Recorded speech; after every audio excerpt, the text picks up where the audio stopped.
Ready start.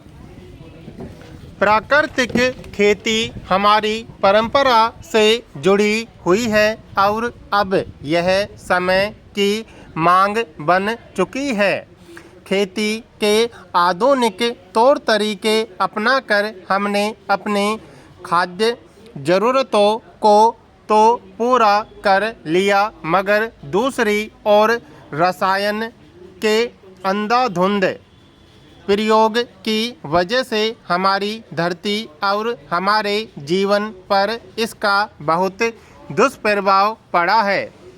रासायनिक खेती के कारण धरती की घटती उर्वरा शक्ति और बढ़ते प्रदूषण ने पूरी दुनिया को चिंता में डाल दिया है, मगर इसका समाधान हमारी परंपरागत खेती यानी प्राकृतिक खेती में मौजूद है। अब भारत में इस ओर ध्यान दिया जा रहा है। इस तरीके से की जाने वाली खेती में फसलों में जलवायु परिवर्तन की मार को सहन करने की ताकत रहती है। इसमें लागत कम आती है, पानी की बचत होती है और उत्पादन भी बढ़ जाता है। पैरा दरअसल खेती में रसायनों का प्रयोग न केवल मिट्टी को कमज़ोर करता बल्कि फसलों को भी जहरीला बना देता है। रासायनिक उर्वरक और कीटनाशक पर्यावरण को भी प्रदूषित कर रहे हैं।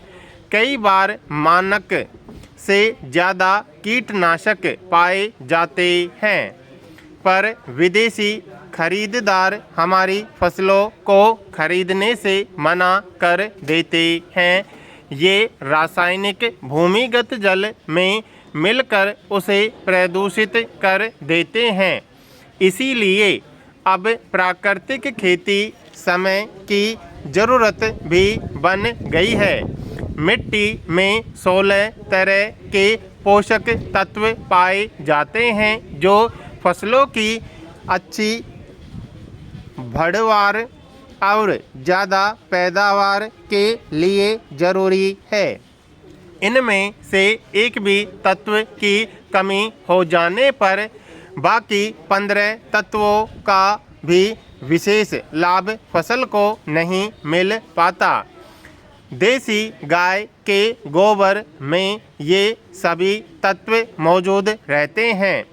गाय के गोबर और मूत्र की गंध केंचुओं की संख्या बढ़ाने में सहायक होती है और ये केंचुए किसानों के मित्र माने जाते हैं। इसमें सिंचाई भी पौधों से कुछ दूरी पर की जाती है, जिसमें केवल 10% पानी लगता है।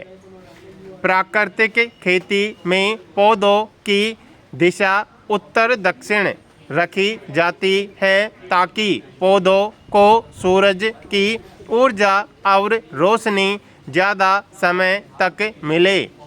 इससे पौधों का अच्छा विकास हो जाता है। उनमें न सिर्फ कीट लगने की आशंका कम हो जाती है, बल्कि पौधों में पोषक तत्व भी संतुलित मात्रा में एकत्र हो जाते हैं। प्राकृतिक कृषि में मुख्य फसल के साथ सहयोगी फसलों को भी उगाया जा सकता है। खेती करने के इस तरीके में देसी बीजों की भी काफ़ी अहम भूमिका होती है। देसी बीज पोषक तत्व कम लेते और पैदावार ज़्यादा देते हैं। पैरा भारत में प्राकृतिक खेती की शुरुआत सुभाष पालेकर ने की। पहले उन्होंने अपने फार्म में रासायनिक तरीके से ही खेती करनी शुरू की, मगर कई वर्षों के बाद उन्हें प्राकृतिक खेती का विचार उपनिषदों और वेदों से मिला।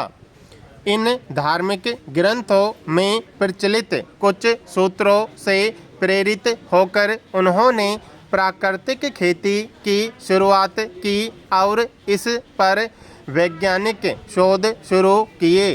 वे खेती के ऐसे तरीके तलाश करने लगे जिससे मिट्टी में मौजूद जीवों की रक्षा हो सके और ये तभी संभव था जब खेत जहरीले रसायनों से मुक्त हो और मिट्टी की सेहत मजबूत हो। पालेकर ने रासायनिक खेती करते हुए पाया कि लगभग 12-13 वर्षों तक तो खेती में पैदावार बढ़ती रही, लेकिन उसके बाद घटनी शुरू हो गई। इसके अलावा आदिवासियों के साथ काम करते हुए उन्हें पता चला कि जंगलों में पौधों के विकास के लिए किसी बाहरी तत्व की जरूरत नहीं पड़ती, बल्कि भरवार के लिए जरूरी सभी साधन प्रकृति से ही उपलब्ध हो जाते हैं।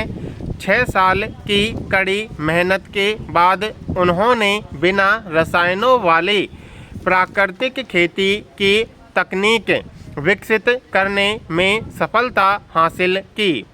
इसका उन्होंने नाम दिया कम लागत प्राकृतिक खेती। अब वे पूरे भारत में इसे प्रोत्साहित कर रहे हैं। खासकर छोटे और सीमांत किसान इसे लेकर काफ़ी उत्साहित हैं, क्योंकि इसमें उर्वरकों और कीटनाशकों पर कोई खर्च नहीं आता और उपज भी भरपूर मिलती है। ऐसे किसानों के पास आय के काफ़ी कम साधन होते हैं और खेती में लगने वाली भारी लागत इनकी कमर तोड़ देती है। कई लोगों को लगता है कि प्राकृतिक खेती से शुरुआत में उपज कम रहेगी, लेकिन ऐसा बिल्कुल नहीं है। पहले ही साल में किसान भरपूर उपज ले सकते हैं। खाद और कीटनाशक खेती के लिए ज़रूरी होता है।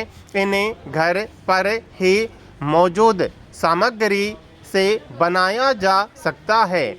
इसमें खाद के रूप में जीवामृत और घन जीवामृत तैयार किए जाते हैं। यह खाद मिट्टी और भौतिक दशा को सुधार देती है। इसी तरह कीटनाशक बनने के लिए गोबर, गोमूत्र, पौधों के पत्ते, तंबाकू, लहसुन और लाल मिर्च का प्रयोग किया जाता है। पैरा खेती को अक्सर मौसम की मार झेलनी पड़ती है, जिससे किसानों का बहुत नुकसान होता है और कड़ी मेहनत करने के बावजूद उनकी फसलें बर्बाद हो जाती हैं। ऐसे में प्राकृतिक खेती के तरीके अपनाकर इन चुनौतियों का समाधान निकल सकता है। प्राकृतिक खेती में फसलों के मौसम की मार और जलवायु में हो रहे परिवर्तन को आसानी से सहन कर लेती हैं। रासायनिक खेती में लागत अधिक आती है और रसायनों ने जिस तरह से मिट्टी की उपजाऊ शक्ति पर वार किया है, उससे यह लागत और बढ़ जाती है। लागत ऐसे में प्राकृतिक खेती किसानों के मन में नई उम्मीदें जगा रही है। बढ़ती लागत और रसायनों से परेशान बहुत से किसान प्राकृतिक खेती को अपनाने लगे हैं। यह रासायनिक खेती की तुलना में कम खर्चीली और बेहतर मुनाफा देने में सक्षम है।